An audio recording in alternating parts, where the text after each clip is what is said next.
My husband never missed a single parent-teacher conference. Not one. In 7 years of marriage, to 2 cross-country moves, to the year he worked 80-hour weeks closing a merger that nearly broke him, through everything, he never missed one. I thought it was devotion. I thought it was the most beautiful thing about him. I was wrong about a lot of things when it came to my husband. His name was Daniel. Daniel Hartwell, the kind of man who remembered your coffee order on the second date and quoted it back to you on your 10th anniversary like it was a love language. The kind of man other women pointed to when their husbands forgot birthdays. My mother called him a gift. My best friend called him too good to be true. I called him mine, and I meant it with everything I had. We met when I was 26, teaching 2nd grade at Millbrook Elementary in Columbus, Ohio.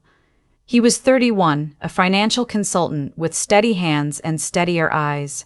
He asked me out after I accidentally spilled coffee on his jacket outside a Starbucks on 5th Avenue. I was mortified. He laughed and said it was the best thing that had happened to him all month. 3 years later, we were married in a small ceremony in my parents' backyard, barefoot in the grass, my veil catching in the wind. We had our daughter, Lily, when I was 28. She came into the world at 11,047 on a Tuesday night, 7 pounds 4 ounces, with her father's dark hair and my stubborn chin. Daniel cried in the delivery room. Full, ugly, beautiful tears. I remember thinking, this is it. This is the whole thing. This is what life is. Lily was 5 when it started. Or maybe it started before that and I simply didn't see it. That's the thing about patterns. They only become visible once you already know what you're looking for. It began with Millbrook. Not the school where I taught, but the elementary school across town where Lily was enrolled in kindergarten. Daniel had handled the enrollment himself while I was finishing up a difficult semester. He'd chosen the school, toured it, filled out the forms. At the time, I was grateful. He was helpful that way. That was the story I told myself. The first conference was in October of Lily's kindergarten year. I had that day off and I told Daniel I would go with him. He kissed my cheek over breakfast and said he had it covered, that I should rest, that I worked too hard. He was gone before I'd finished my coffee. I didn't think anything of it. The second conference I suggested going together and he said the time had changed, that he'd only just found out, that I had a dentist appointment that morning anyway. He was right about the dentist appointment. I rescheduled it and he was already out the door. The third conference, I didn't bring it up. I noticed that I hadn't brought it up. I noticed that noticing that made me feel something I didn't want to name. By the time Lily was in 1st grade, it was simply the way things were. Daniel went to the school conferences. Daniel handled the school emails. Daniel drove Lily on Tuesdays and Thursdays. I picked her up on the other days and handled homework and bath time and the evening hours. But the school, the formal, official paperwork side of school, that was Daniel's domain. He said it was because he had a flexible schedule. He said her teachers liked him. He said I had enough on my plate. I believed him because the alternative required me to believe something I wasn't ready to face. The thing that finally cracked it open was so small, so absurdly, almost insultingly small. It was a Tuesday in March. Lily was 6.5. I had a half day at work because of teacher planning sessions, and I decided to surprise her at pickup. I knew Daniel would be there. Tuesdays were his, but I thought it would be sweet. I thought Lily would love seeing us both. I parked behind Daniel's car without realizing it and walked toward the front entrance just as the doors opened. I saw him before he saw me. He was standing near the entrance talking to a woman I didn't recognize. Late 30s, dark coat, professional looking, nothing remarkable. Except that Daniel had his hand on her arm and his head tilted toward hers in the way he did when a conversation mattered to him. And when Lily came running out the doors and toward them both, the woman crouched down to her level and touched Lily's cheek the way you touch a child you know well. I stopped walking. Daniel saw me a second later. And I know my husband's face. I know it better than I know my own. And what I saw in the half second before he rearranged it into a smile was not guilt exactly. It was calculation. I smiled back. I waved. I walked toward them and I met the woman, whose name was Patricia, and Daniel said she was a parent he'd gotten to know at drop-off, and she said lovely things about Lily. And Lily said mommy 3 times in a row like she was making sure I was real. We drove home separately. Daniel made pasta for dinner. We watched TV. He fell asleep before I did. I lay in the dark and I thought about the way he'd looked at me across that parking lot. And I thought about 7 years of parent-teacher conferences I'd never attended. And I thought about the school emails that went only to his account, and the registration forms I'd never seen, and the emergency contact sheet I'd never filled out.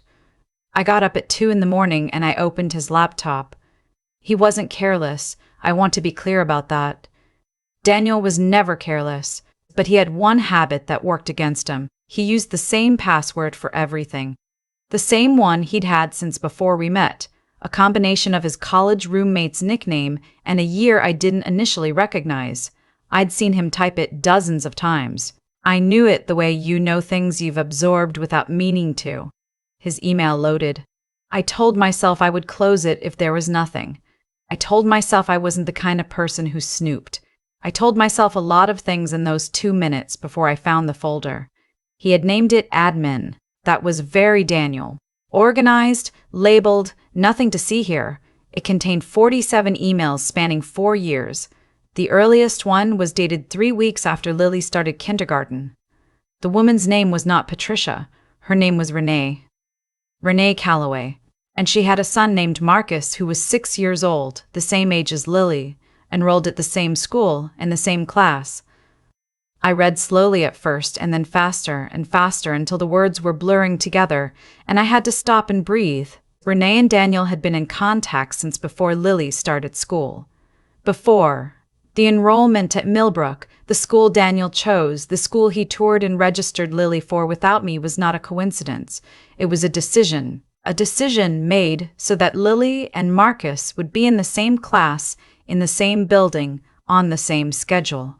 Marcus was Daniel's son. The emails were not romantic. That almost made it worse. They were logistical, careful, written like business correspondence between 2 people who had agreed on terms. Renee asked about pickups. Daniel confirmed. Renee mentioned a field trip.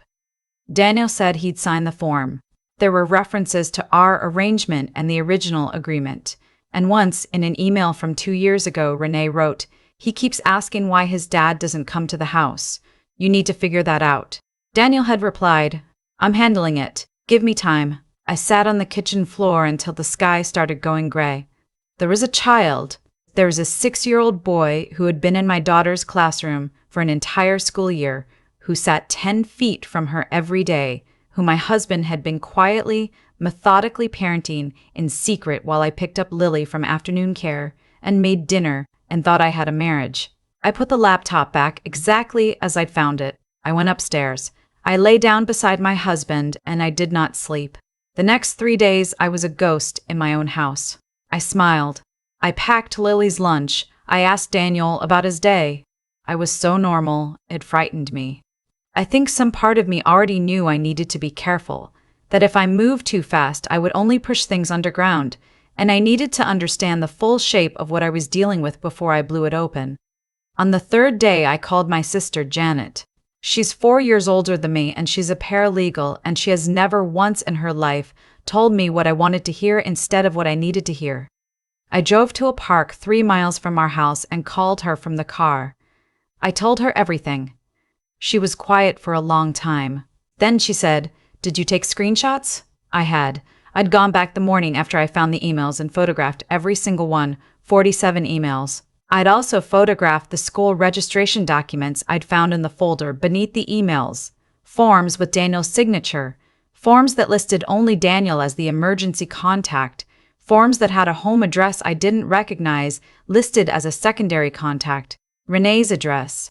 Janet said, "Don't confront him yet. Not until you've talked to someone." The someone she meant was a family attorney.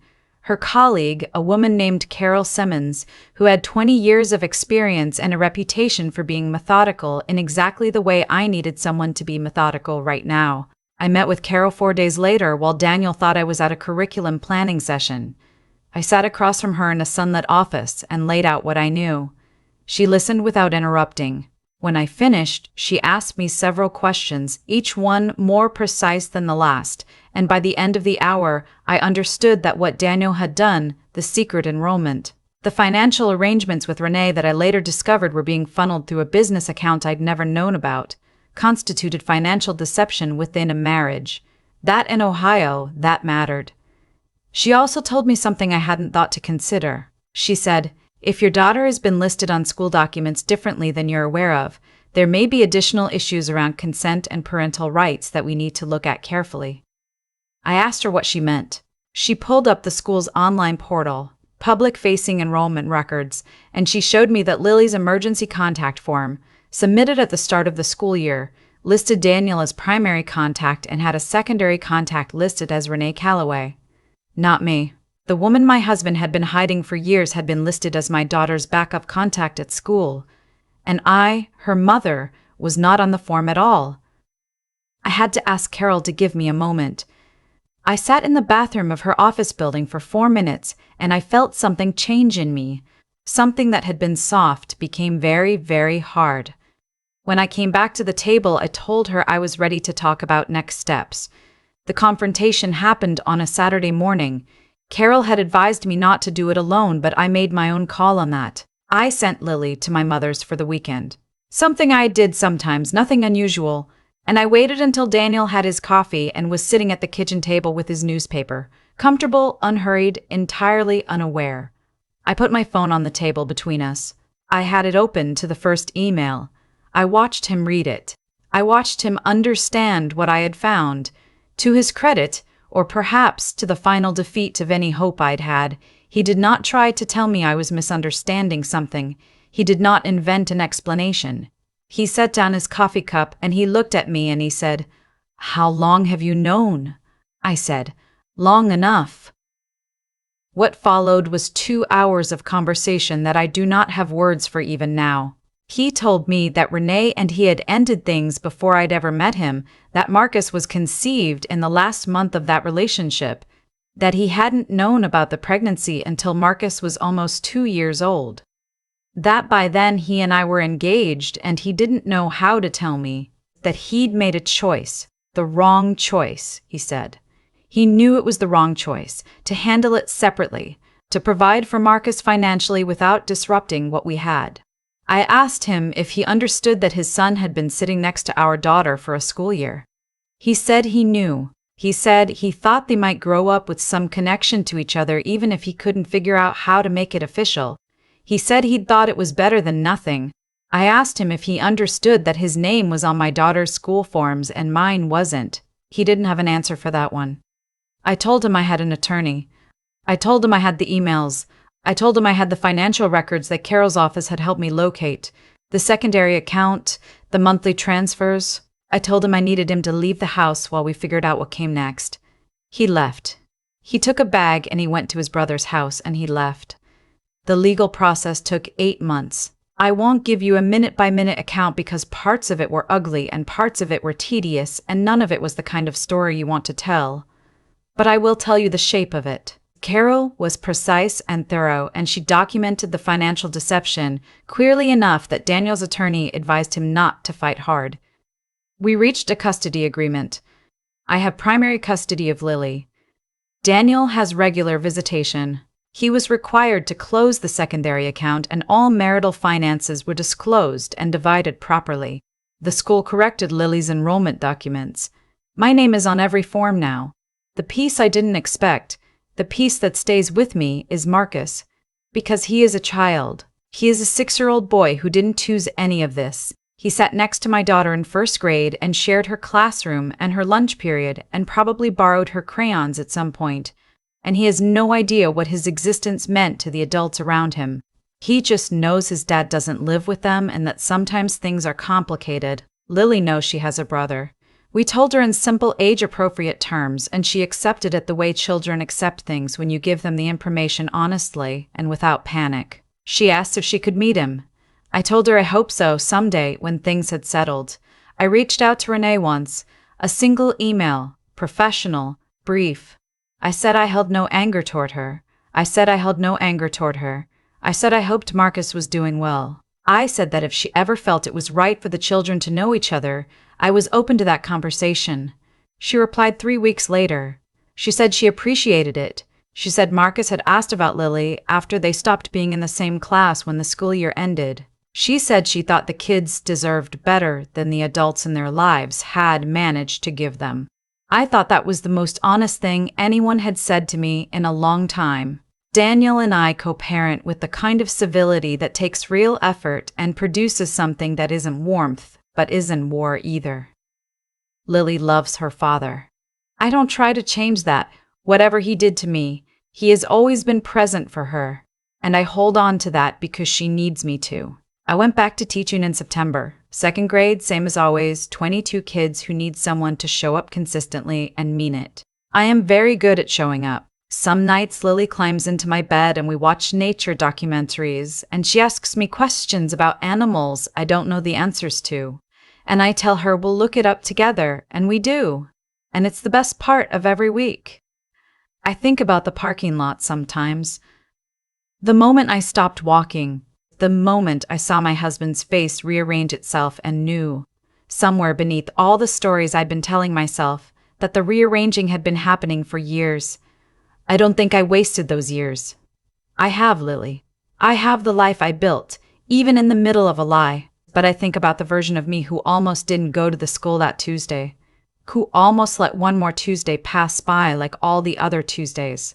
If you are reading this, if something has felt off and you have been telling yourself a story about why it makes sense, I want you to know that the feeling in your chest is not paranoia.